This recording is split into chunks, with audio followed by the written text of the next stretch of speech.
even an hour, an hour and a half, 2 hours after the game, I still haven't calmed down enough to even do a video. I wanted to leave it a little bit before I did this. But it's incredible, guys. We can't concede. We cannot concede so late in the game in the manner that we do. That's 2 goals a game we're giving away every single game. United, Brentford, Everton. 2 goals a game we're gifting. And that's with our number 1 defence. That's with our first teamers in there now.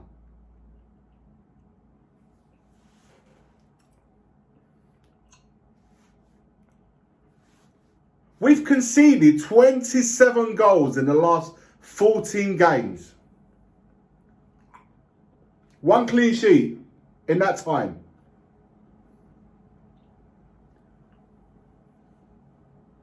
Only Sheffield United and Nottingham Forest have done worse. That's where we're at. And that's supposed to be one of the strongest part of our games, our defensive side, our defensive unit. Don't get me wrong. Van de Ven had a hell of a game. Romero, not so. But as a unit, we're not strong enough at the moment. And I don't blame just the defence. Obviously, the goalkeeper, the midfield, everyone comes into it. It's a defensive, attacking and defend. We do it as a unit, right? But we're not doing it well enough. And that has to be taken care of. We can't keep scoring 1 goal more than the other team. We can't. To win games, that is. We can't keep doing that.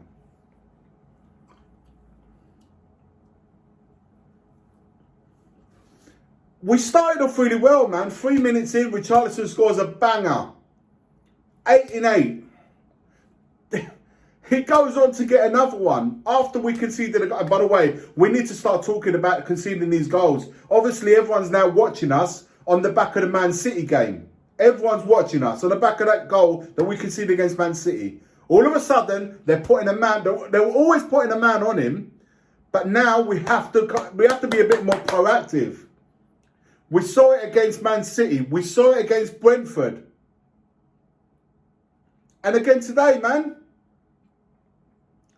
There were signs, there were warning signs leading up to that. Even today, there was a corner just before.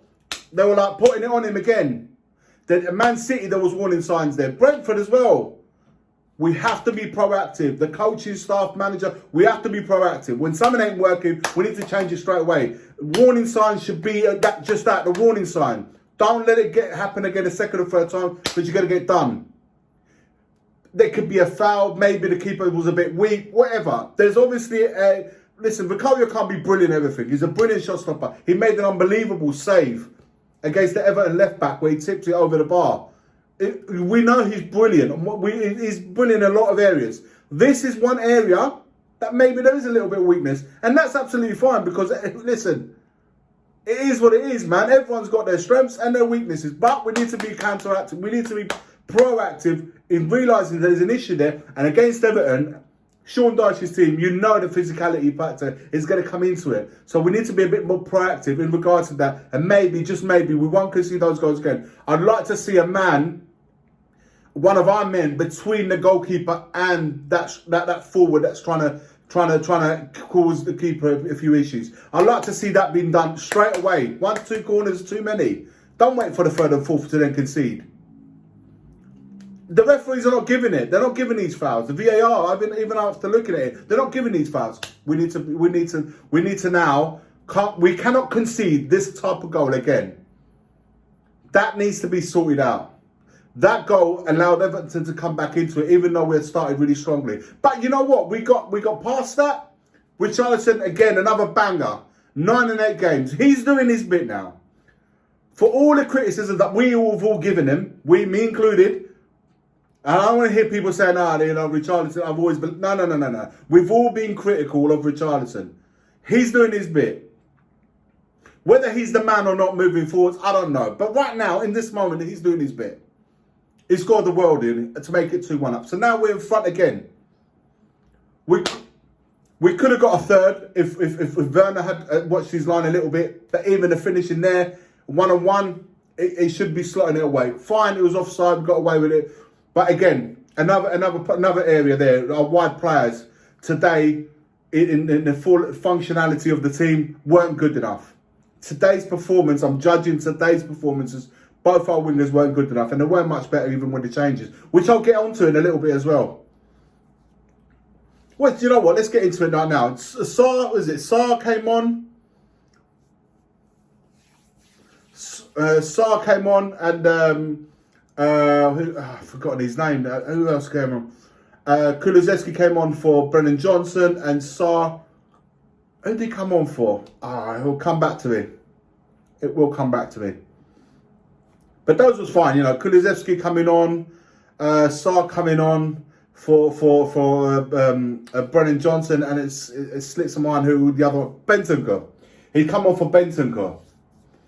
You're like, okay, we lose a little bit of creativity with Bentancur, but you know what? Sarr's come back for, you know, is going to give us a little bit more energy. And Kulusevski and Brennan Johnson, Kulusevski, another one, is come on, for me, on that second equalising goal, is a little bit lazy, conceding a goal.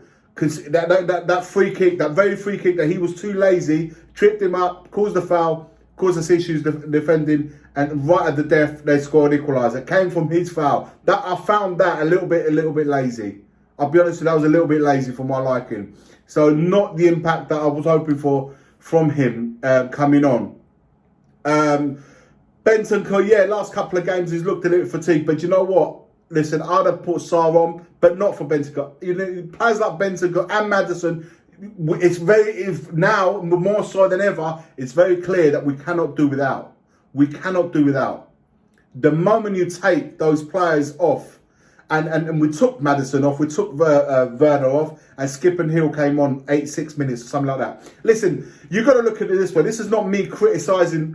We can see the quality off the bench isn't as good as ones we've got on it. Okay? That's another subject we can pick up on another day. But today, you've got to look at it. And I appreciate Andrew wants to give everyone, you know, the confidence and the game time and stuff like that. But hey, this ain't an under-15s team. We ain't got to please everyone. It's as simple as that. We ain't got to get game time to everyone if the game doesn't require it. Maddison, even at 50%, you leave him on the pitch because just having him there, it gives the threat.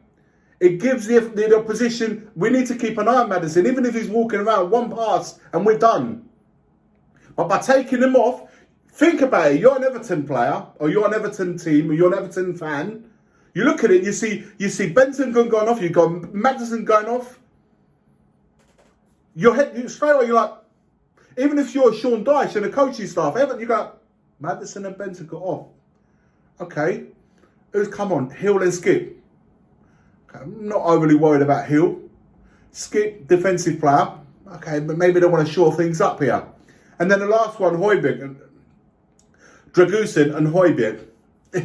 Listen, Højbjerg, I don't want to get into it, but it's becoming more and more evident that for me, Højbjerg's nothing more than a squad player. Starting him, it doesn't suit.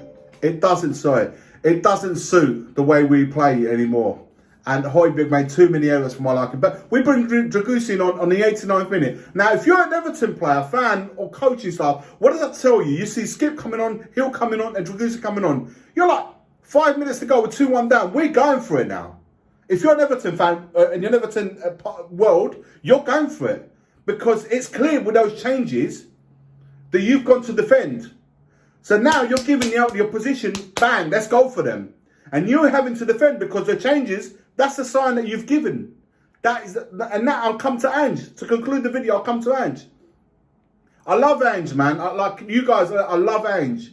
But today, man, those changes, you ain't got to make those changes. In my feeling, yeah, put Sarr on, put Bentancur on, put Sarr and Kulusevski. No problem, as substitutes. Maybe not for the players that he came on for, but BJ could have come on for Kulusevski. No problem with that. Sarr should have come on for Højbjerg. Give us a bit more energy and use Bentancur's control, in-game management, which is what we've had an issue for. And I said it in the previous video. After the Brentford game, our in-game management ain't good enough and needs to improve, and we're not done it again today. Our in-game management wasn't good enough in the final quarter. Dragusin, man, listen, Dragusin is not going to get anything by coming on the last few minutes. Now, we know that 90th minute, there's always going to be between 5 and 10 minutes before the end of the game. So that's another 10 minutes on top of the 90 that more or less is roughly 5, 7, 10 minutes. There is going to be time after that. I don't see the point. I don't see the point. If you're going to bring Dragusin on, put him on for a right back. Put him on for Polo. Put Polo further down the pitch and put Dragusin there. So we've got height, but also we don't break our structure. We don't need to go 3 at the back. Keep our back 4. Dragusin, I've seen him play for Genoa at right back when needed. He has played there. So then you have the height. Then if you've got you've got any last minute floaters and coming over the top, you've got the height now. You can deal with it. But we don't need a back 5 because all these changes here, all it's done today, and this is why I'm annoyed a little bit with Ange as well, is these changes have given us clear message to our opposition to come on to us. And that they did. They did, and in the end they got a goal. So from Andrew's point of view, make the changes, no problem, but don't give the opposition the message that, also not just the opposition, but your own team, you're giving a message that we've got to hold on here. We ain't that team. We are not that team that's going to hold on for their love or money. We're not that team. We're not there yet. We're not that team, and certainly we don't have the personnel for it. We're not that. We're not set up for that. And it's annoying because... For me, it's annoying because today feels like a defeat. Truly, and let's be honest, guys. Today's draw feels like a defeat. To me, it does anyway. I don't know how you guys feel about it. It's just annoying. It's just annoying. It's just annoying because we're in a situation where today we could have come away with 3 points comfortably as well. And when we're on top, we need to kill the games off. We always leave the opposition the impression that they're still in the game. They're still in the game. Even if we're battering them, like controlling it, or we're like missed chances, whatever, the opposition, if they hang on enough, they might just nick one. I get that perception from us at the moment. And I think the opposition now feel it too. Brentford, today, there's signs there that we can be got at, even if our opposition are second best, if they stay just in the game enough, they might just nick something at the end. That's my feeling. I'm annoyed, guys. Look, it's one game. I know, maybe I've gone a little bit over the top here. I don't know, guys. Let me know your thoughts. If I'm going over the top, let me know in your thoughts below. If you agree, let me know why you agree and what points you agree in. If you don't agree, let me know why you don't agree. It's one game. It's just. I'm annoyed because we was there. We had it. So the phones really went up in the air there. We had it, man. We had it. Your thoughts in the comments below. Like, comment, and subscribe. And as always, forever always, come on, Spurs. The first game we look for, Robbie. Tottenham away. When we got Tottenham away. Tottenham away.